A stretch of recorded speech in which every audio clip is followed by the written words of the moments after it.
ಸರ್ವೆಗಳು election result ಹೀಗೆ ಬರುತ್ತೆ ಅಂದರೆ ಸರ್ವೆಗಳು ಯಾವಾಗಲೂ ಎಕ್ಸಾಕ್ಟಾಗಿ ಹೇಳೋದಕ್ಕಾಗೋದಿಲ್ಲ, ಬಟ್ ಒಂದು ದಿಕ್ಕು ತೋರಿಸ್ತವೆ ಹಿಂಗಾಗಬಹುದು ಅಂತ. ಇಲ್ಲಿ ನೋಡಿದ್ರೆ ಒಂದೊಂದು ಸರ್ವೆ ಒಂದೊಂದು ಥರ ಬರ್ತಾ ಇದೆ. ಅನ್ಡೌಟೆಡ್ಲಿ ಈ ಸರ್ವೆಗಳ ಪ್ರಕಾರ Tejashwi Yadav is the most popular leader in Bihar. Lalu Prasad Yadav ಮಗ. ಹಾಲಿ ಮುಖ್ಯಮಂತ್ರಿ ನಿತೀಶ್ ಕುಮಾರ್ ಪಾಪ್ಯುಲಾರಿಟಿ ದಿನದಿಂದ ದಿನಕ್ಕೆ ಕಡಿಮೆ ಆಗ್ತಾ ಇದೆ.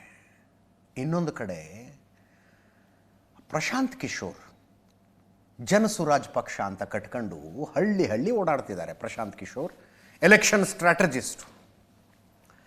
ಹೆಚ್ಚು ಕಡಿಮೆ 2-2.5 ವರ್ಷ ಆಯ್ತಾ ಮನುಷ್ಯ ಪಾದಯಾತ್ರೆ ಮಾಡೋದಕ್ಕೆ ಶುರು ಮಾಡಿ.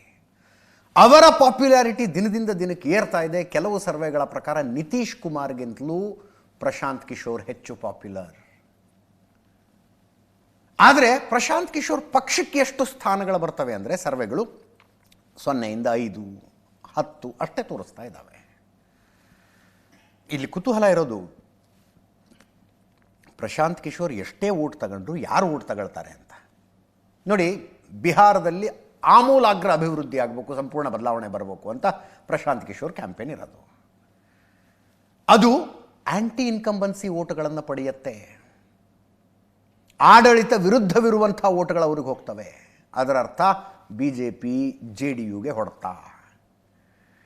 ಪ್ರಶಾಂತ್ ಕಿಶೋರ್ BJP JDUನ ಓಟ್ಗಳನ್ನು ಕಿತ್ತು ತೇಜಸ್ವಿ ಯಾದವ್ ಹಾದಿಯನ್ನು ಸುಗಮ ಮಾಡ್ತಾರಾ? ಆ ಒಂದು ಪ್ರಶ್ನೆ ಇದೆ. ಹೈಲಿ ಕಾಸ್ಟ್ ಸೆನ್ಸಿಟಿವ್ ಸ್ಟೇಟ್ ಇದು, ಕರ್ನಾಟಕ ಇದ್ದಂಗೆ. ಜಾತಿಗಳು, ಉಪಜಾತಿಗಳು, 70% ಹಿಂದುಳಿದ ವರ್ಗಗಳ ಜನ ಇರುವಂಥ ಪ್ರದೇಶ.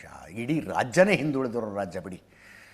ಇದನ್ನು ಟರ್ನ್ ಅರೌಂಡ್ ಮಾಡಬೇಕು ಅಂದರೆ ಗ್ಯಾರಂಟಿ ಕೊಡಬೇಕು ಅಂತ. ಗ್ಯಾರಂಟಿ ಅನ್ನೋದಿಲ್ಲ ಇವರು BJPಯವರು.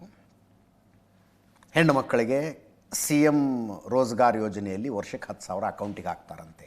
ಹಾಕೋದಕ್ಕೆ ಶುರು ಮಾಡಿಬಿಟ್ಟಿದ್ದಾರೆ. 125 ಯೂನಿಟ್ ಉಚಿತ ವಿದ್ಯುತ್ತು. ಗ್ರ್ಯಾಜುಯೇಟ್ ಆದವ್ರಿಗೆ ಪ್ರತಿ ತಿಂಗಳು 1,1,000 ರೂಪಾಯಿ ಪ್ಲಸ್ ತರಬೇತಿ 2 ವರ್ಷದ ತನಕ ಕೊಡ್ತಾರಂತೆ.